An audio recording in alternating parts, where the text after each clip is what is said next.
இன்னைக்கு நம்ம பார்க்க போகிற டாபிக் வந்து யோசேப்பின் கஷ்டங்கள். இந்த வசனம் வந்து நீங்கள் ஆதியாகமம் 37ஆம் அதிகாரத்தில் பார்க்கலாம். யோசேப்போட அப்பா அம்மா பேர் வந்து யாக்கோபு, ராகேல். யோசேப்பு வந்து யாக்கோபோட ரொம்ப பிடிச்ச பையன். அதனால யாக்கோபு வந்து யோசேப்புக்கு கலர்ஃபுல்லான ஒரு ட்ரெஸ்ஸை தச்சு கொடுத்தாரு. அதை போட்டுட்டு இருப்பாங்க. அவன் எப்போவுமே அதை போட்டுட்டு இருப்பாங்க.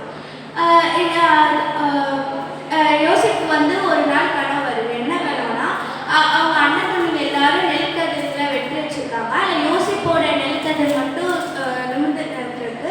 மீதி எல்லாரும் அவருக்கு வணங்கின மாதிரி இருக்கு.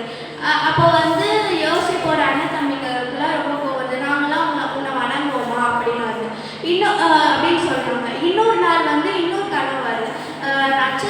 சூரியனும் சந்திரனும் அவரை வணங்குற மாதிரி, கூட 11 நட்சத்திரமும் அவங்க வணங்குற மாதிரி. அதுக்கப்புறம் அவங்க அப்பா அம்மா வந்து அவங்க அப்பா வந்து கேட்குறாரு, துரைத்தனம் பண்ணுகிறாயோ, நாங்களும் உன்னை வணங்குவோமோ அப்படின்னு கேட்குறாங்க. அடுத்த நாள் வந்து யோசேப்போட அண்ணன் தம்பிங்கெல்லாம் சீமைக்கு ஆடு மேய்க்க போகிறாங்க. ஆடு மேய்க்க போக சொல்ல அண்ணன் தம்பிங்கெல்லாம் பிளான் பண்ணுறாங்க. இந்த மாதிரி அவனை வந்து ஒரு குழியில் தள்ளி விட்டு இந்த மாதிரி அவனோட ட்ரெஸ்ஸை வந்து அங்கே ஒரு ஆட்டோட ரத்தத்தை வந்து தெளிச்சுட்டு இது பண்ணலான்ட்டு. அவங்களோட யாக்கோவோட அப்பா வந்து சொல்கிறாரு, இந்த மாதிரி அண்ணன் தம்பிங்கெல்லாம் சீமைக்கு ஆடு மேய்க்க போகிறாங்க. ஸோ அவங்க வந்து எப்படி இருக்காங்க, அவங்க நலமா இருக்காங்க, அவங்கள போய் பார்த்துக்கலான்னு சொல்கிறாங்க.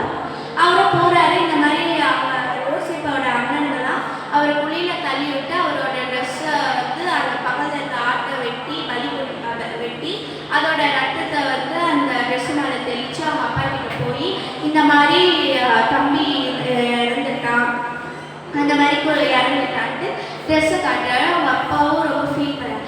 அதுக்கப்புறம் என்னது அங்கே போகிற அவங்க போயிட்டு இருந்த கொஞ்சம் பேர் வந்து அவங்க குழியிலேருந்து யோசேப்பை எடுத்து இஸ்மவேல் கிட்ட 20 வெள்ளி காசு கொடுத்தாங்க. விட்டுட்டு இஸ்மவேல் வந்து போத்திபார் வீட்டில் யோசேப்பை விட்டுறாங்க. போத்திபார் வந்து யோசேப்பை போத்திபாருக்கு அடுத்ததாக யோசேப்பை வச்சுருந்தாங்க.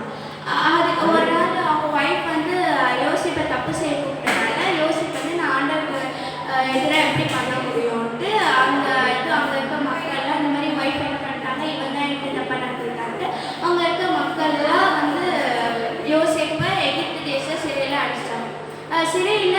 எகிப்து சிறையில் யோசேப் வந்து 2 பேரை சந்திக்கிறாரு. பானபாத்திரக்காரர், சிவபாகி.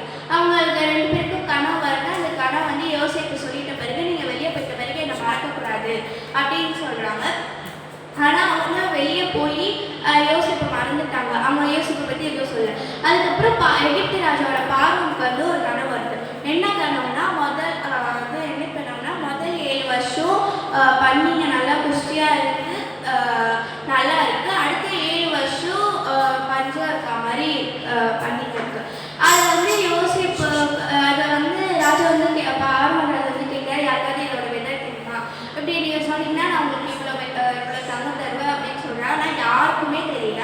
அதுக்கப்புறம் தான் இந்த பானபாத்திரக்காகவும் இவர் 2 பேருக்கு ஞாபகம் வருது. இந்த மாதிரி யோசிப்பை நம்ம கண்ண சொல்லான்ட்டு இப்போ வந்து யோசிப்பு போய் எகிப்து பார்வனுக்கு வந்து சொல்கிறாரு. இந்த மாதிரி பார்வன் ராஜாவுக்கு வந்து சொல்கிறாரு, இந்த கனவு இதுதான்.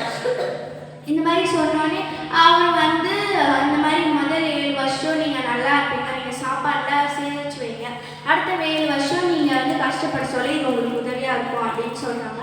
அதுக்கப்புறம் ராஜா வந்து யோசிப்பை எல்லாத்துக்கும் அடுத்த பார்வனுக்கு அடுத்து யோசிப்பை மாற்றினாங்க.